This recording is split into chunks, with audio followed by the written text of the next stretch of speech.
Greetings, Barcadians, and welcome to another episode of Gaming News Weekly with your hosts, me, Tabs, and my good friend, esteemed colleague, and regular legend, Rich. Say hello, Rich. A stretch, but hello. Well, it's better than, what did you call me that time? Intellectual. My intellectual friend. I don't think there's anything wrong with calling you intellectual. No, you said it with a good heart. I just didn't want to come off as pretentious. But anyway, hello Barcadians, thanks for joining us this week. Remember, every Friday at 5 PM UK time, make sure you tune in, smash the like button for us, subscribe, ring the bell for notifications, all the good stuff. But let's crack on. So 3 juicy stories for you this week, followed by everything else as usual. But to begin with, as always, we regale you with our gaming tales of the week and what we've been playing. So Rich, why don't you kick us off, mate? What you've been dipping into this week? I'm guessing not a lot. You said you've been busy. Yeah, it's been flat out this week. I felt very, work's been really busy, and then after work I've just crashed more often than not. But yeah, this week actually played some Horizon on the weekend, which was good, trying to get back into that, which is good. And then obviously we've been continuing playing Pro Evo. Not as much this week because, like I say, I've been pretty shattered. But yeah, that's what I've been playing pretty much. Fantastic. Anything planned for next week? Not at the moment. I mean, I've got so many games I need to get back to. I need to get back to Soulstorm, Horizon. I'm enjoying Pro with you. Yeah, just need to get some time in the back. Oh, and I think I might do some Gran Turismo at the weekend. Nice. A friend of the channel, Alex, he was asking whether I was about at the weekend, and we sort of missed each other. So, yeah, I'm trying to get on with him at the weekend, I think. What about you, mate? The backlog is real, isn't it? I feel your pain. I think the thing is, though, it's games, isn't it? It's our passion at the end of the day. I don't want to start turning it into a job, like lining up all these things I've got to do. So I just tend to follow my heart and what tickles my fancy, if you like. And as you asked me there, mate, Pez has been tickling my fancy this week. Pro Evolution Soccer 2021 Season Update Edition. And yeah, bought it so me and Rich could play cooperative Master League, as we used to love when we were youngsters. And yeah, I've just loved playing. I've started a Master League on single player because, you know, Rich and I can't find loads of time in a week to play together. And I've just been loving it. Just been super addictive. It's a frustrating game, but the managing side of it, and it kind of feels like an RPG. It's like a football RPG, growing your own team. And there's loads of idiosyncrasies there, and there's so much that I hope they fix for 2022, which it doesn't look like we're going to be seeing anytime soon, unfortunately. But no, it's suffice to say it's very addictive, and it's taken up a lot of my time this week. So thank you, Konami and Pez. But Rich, this will actually feature in my next week's What Have I Been Playing? Our first story. So shall I kick us off? Go for it, brother. So we've got a Resident Evil Village review roundup for you. So just 3 impressions or reviews that we've heard this week. Just so you know, I think it's currently sitting at an 86 on Metacritic. So pretty decent critical reception. Yeah, absolutely. But if I'll kick us off, Rich, and you jump in with the review after, if that's okay. So GameSpot gave it a 90, and this is what they had to say. Resident Evil 7 was an excellent return to the horror underpinnings of the franchise, but cunningly altered with new ideas and a new perspective. Similarly, Village is an intelligent reintroduction of the best action elements of Resident Evil, though it captures some of the same things that made Resident Evil 7 such a breath of fresh air, or maybe a rancid, stale, mold-filled air, but in a good way. Village evolves to become its own unique creature. It makes you wonder what beautifully twisted fiend Resident Evil might mutate into in the future. So all very positive to begin with. Rich, Take it away. VG247 gave it an 80, and they said, taken alone, any one slice of the game, like a single house, the village itself, even the way combat handles, has its issues. But combined, it merges into something that's still special, even if it isn't quite as brilliant as Resident Evil 7 or 2 Remake. It is easy. It's an easy recommendation, apologies, though if you didn't back in 2017, you might want to play RE7 first. Brilliant. And then last of all, we've got Metro, gave it a 70, a competent but uninspired sequel that's unwise to create so many obvious comparisons to Resident Evil 4, although it still manages to find some memorable moments of its own. So yeah, that was kind of a cross-section. There was a lot of positive reviews, of course, but I wanted to give a bit of a spread there for us, Rich. But yeah, I think what I'm seeing out there, it seems to be suggesting that it's very action-oriented. In some ways, it feels, like a first-person shooter, almost like a Call of Duty survival horror. And it does have survival horror elements, and there are scary parts, but it's very in line with Resident Evil 4, and that was obviously a big kind of, it was a great game, but it did take on a more action-oriented approach. So I'm still excited for it. It's on pre-order. I'm definitely looking forward to it. There's enough freshness in there from what I've gleaned from these reviews that I think, there'll be a good rounded experience in there. But for anybody out there who's super hardcore survival horror, puzzles, slow pacing, it might not be for them. So, yeah. What do you make of the reviews there, Rich?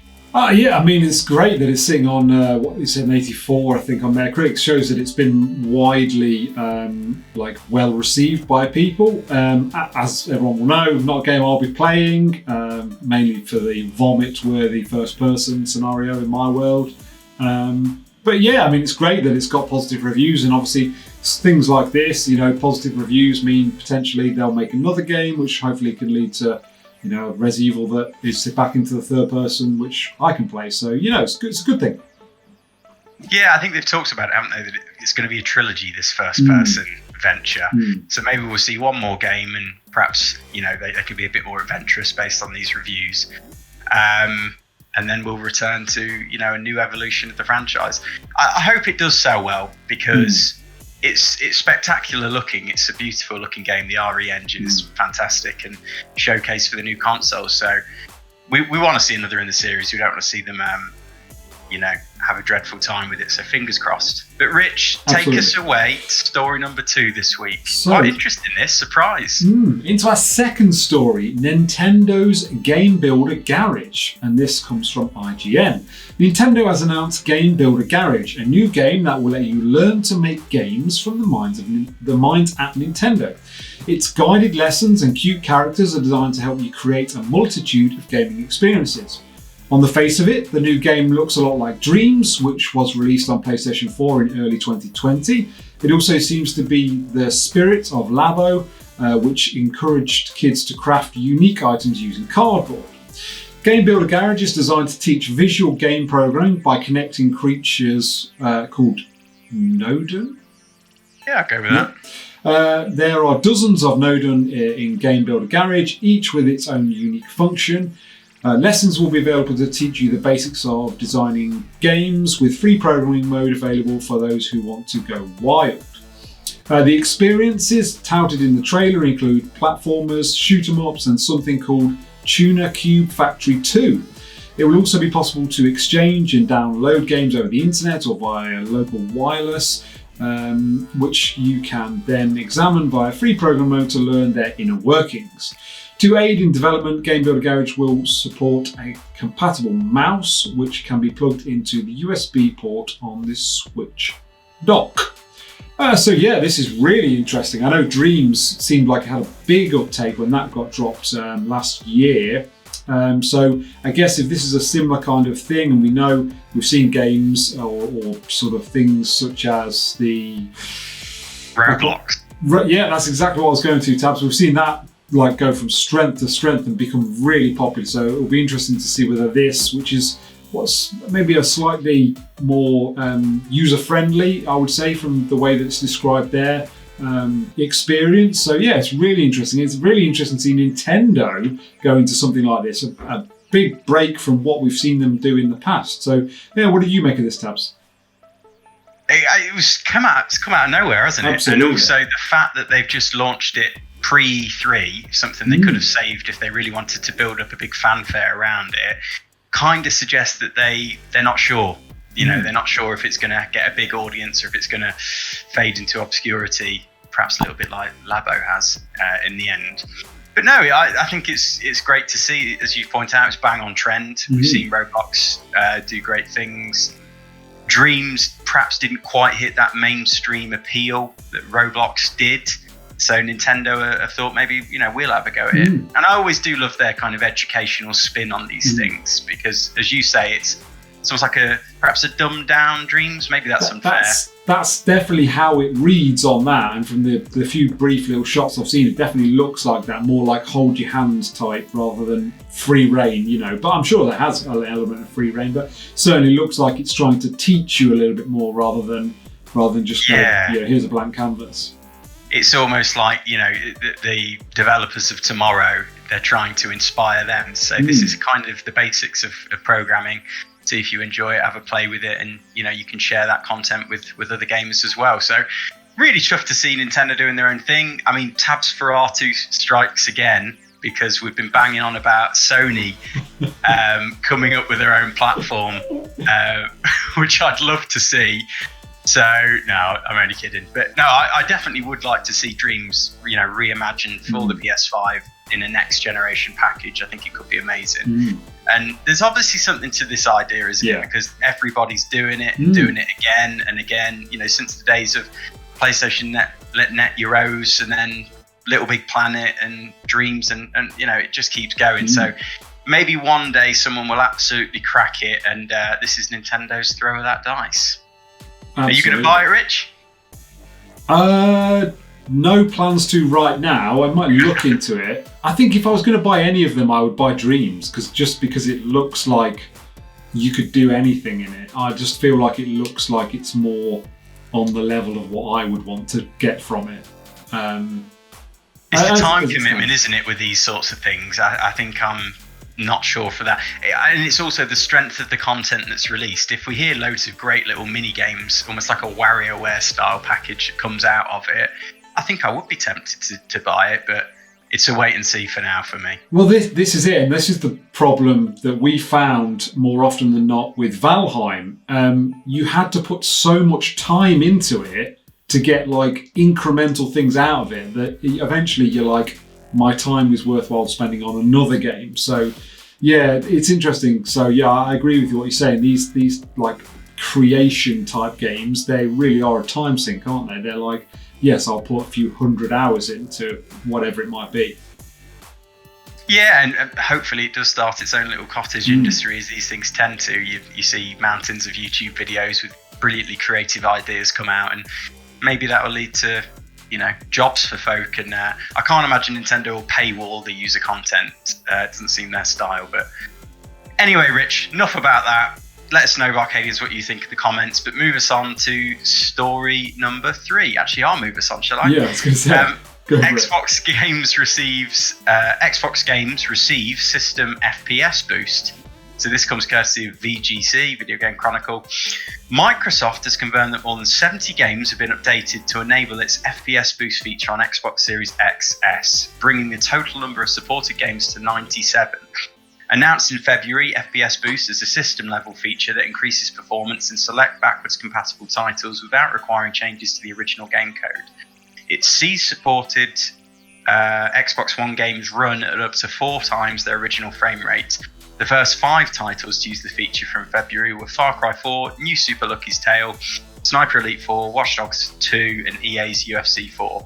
Bethesda's Dishonored Definitive Edition, The Elder Scrolls V Skyrim Special Edition, Fallout 4, Fallout 76, and Prey all added FPS boost later that month, followed by 13 additional EA titles in April. So suffice to say, I really like what they're doing with this, to be honest, Rich. We're not seeing this sort of response from PlayStation, are we? From Sony? Certainly not so at the far. moment, no. So I think there's some significant things in terms of, I suppose, the system, the support they could be providing. So VRR is a big thing that Xbox has that PlayStation doesn't, which certainly helps to manage things like screen tear when playing games. And I think, that your experience of slowdown, essentially. And then we've got this system level FPS boosting. I think some games have boosted performance, but there's games here that go up to 120 frames per second for the Xbox S and X. So Yeah, I'm pretty envious as a PS5 adopter, and I'd love to see some support. I know, fans of Bloodborne, for example, a game that has frame rate issues since launch. They'd love to see just a 60 FPS boost on that. And yeah, I just feel like Sony are kind of lagging behind here in the support that we've seen Microsoft offer their next gen consoles. But what do you make on it? Yeah, agreed. I think this is something to be sort of a little bit jealous of, like you said, because we're PS5 adopters. It's not something we can, take advantage of at the moment. Not that I'm desperate to play any of that big list of games you've just said, but yeah, it would be nice, wouldn't it? And you've got to think that Sony must have something coming down the line, on this. It's just they're a bit late to the party, I guess, in some respects. But yeah, it's hard to know. I suppose you can't. It's hard to have it all, isn't it? Because Sony put out great first party games. We've just seen Returnal hit the shelves. That there is a pipeline there to come. So that's positive, and maybe them's the breaks, if you like. We just have to cope with that. But hopefully, as you say, VRR, some FPS boosting, and fingers crossed some backwards compatibility buffs coming in the future. I'd love to see that from Sony. Yeah, I think what we tend to see is someone will come out with something really cool. Let's say, for instance, right now the PlayStation 5 has this haptic feedback controller. Well, we already know that Microsoft are talking about maybe adding that to their system at some point during the.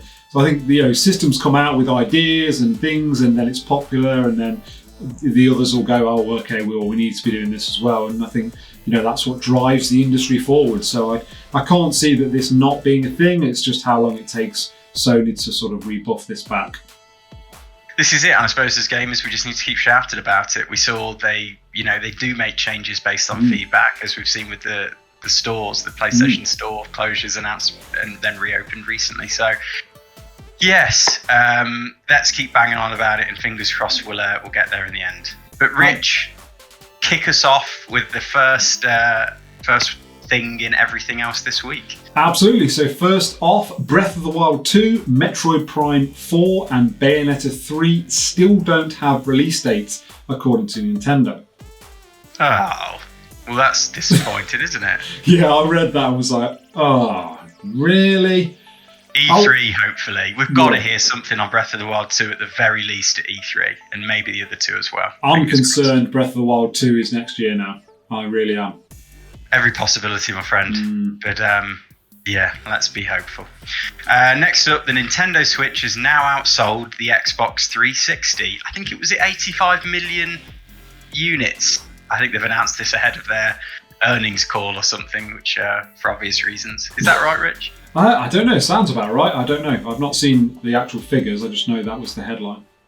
I mean, that's good going though, isn't it? 85 million. I remember I was worried at one point if they'd sell 20, 30 million, but the thing about the Switch is, and we say it all the time, it's a brilliant companion piece for anyone that's got a PC, anyone that's got a PlayStation, anyone that's got an Xbox, and also as a standalone console if that's all you've got. So they've sort of like covered all of the bases in my mind. And that's one of the reasons why it sells so well, I'm sure of it.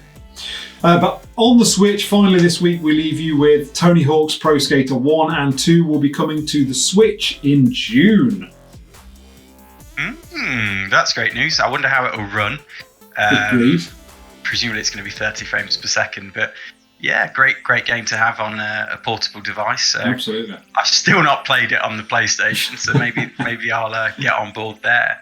And just one little thing to mention, Rich. I think there's some more clues put out by Phil Spencer about possibly Project xCloud coming to the Switch. Now, I don't have to hand exactly what those clues were, but I did see it on Spawn Wave. Okay. So I thought I'd throw that in everything else, just building on what we're saying about the Switch. I'd still love to see remote play of some kind, come into the Switch. It'd be amazing if you could pipe your PS5 and Xbox into the Switch. Yeah, that would be as you say, it's that perfect companion piece. So maybe xCloud could be a start of something along those lines. Biggest problem with that though, Tabs, is the Switch doesn't have mobile internet. Yeah, so you can only do it on Wi-Fi. at your own home. Yeah. But could the Switch Pro, have 5G or whatever? Well, there we go. Who knows? Well, let's leave that on there. In the comments. Yes, let us know your thoughts, BArcadians, and we'll let that one. We'll let you ponder that one for now. But thank you very much for joining us for this episode this week. Of course, as I mentioned before, every Friday, 5 p.m. Please join us. Smash the like button if you haven't already. Ring the bell for notifications. Stay abreast of everything we put out. And yes, I think that's it for now. So another one for the archives. Stamped and completed.